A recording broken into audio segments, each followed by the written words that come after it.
High, welcome back to my mini vlog. So আজকে আমি যাবো একটু ঘুরতে। কোথায় যাবো ঘুরতে তারাও বলছি। তো সবার প্রথমে আমি বলি, আমি সকালবেলা গেছিলাম কলেজে। তো আমার এক্সাম কিন্তু এখনো শেষ হয়নি, বাট তাও আমি ঘুরতে যাব। যাই হোক, আমি তারপর কলেজ থেকে চলে গেলাম বাড়ি। তারপর ফ্রেশ হয়ে আমি বেরিয়ে পড়লাম আবার ঘুরতে। হ্যাঁ, অনেকটাই লেটে বেরিয়েছিলাম, এখানে বলতে ইজি লাগছে, বাট রেডি হতে আমার 3 ঘন্টা লেগে গেছিল। তো যাই হোক, আমি গেলাম রবীন্দ্র সদনে।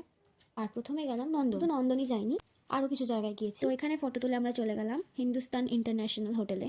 এখানে অ্যাকচুয়ালি এলাম কারণ আমার পাপার বুকিং চলছে, তাই একটু ঘুরতে এলাম। তো দেখো, এই হলো হল রুমটা যেখানে পাপার বুকিং হচ্ছে। এখানে আরো অন্যান্য কোম্পানিরও বুকিং হচ্ছিল। তো আমি গিয়ে কিছু ছবি তুলে নিলাম, একটু ঘুরেও নিলাম হোটেলটা। আর হ্যাঁ, তোমাদের তো এতক্ষণ বলাই হয়নি আমি অ্যাকচুয়ালি এসেছিলাম কার সাথে। তো আমার সাথে ইনি ছিলেন। আর এই হলো এদের ডাইনিং রুম, বুফে করা ছিল। এখানে মেনলি সব ভেজ, স্যুপ, মিষ্টি, আইসক্রিম এইসবই আছে। তারপর আমরা ফটো তুললাম, আর একদম টপ ফ্লোর অব্দি যাওয়া হয়নি, টপ ফ্লোরে সুইমিং পুল ছিল। তো যাই হোক, তারপর আমরা বেরিয়ে না একটুখানি ইউজিতে গিয়েছিলাম 8 ঘন্টার জন্য, জাস্ট একটু ঘুরতে গেলাম, কোনোদিন যাইনি তাই। তারপর ওখান থেকে বেরিয়ে একটু চপ খেয়ে আমরা চলে এলাম বাড়ি। তো আজকের জন্য টাটা।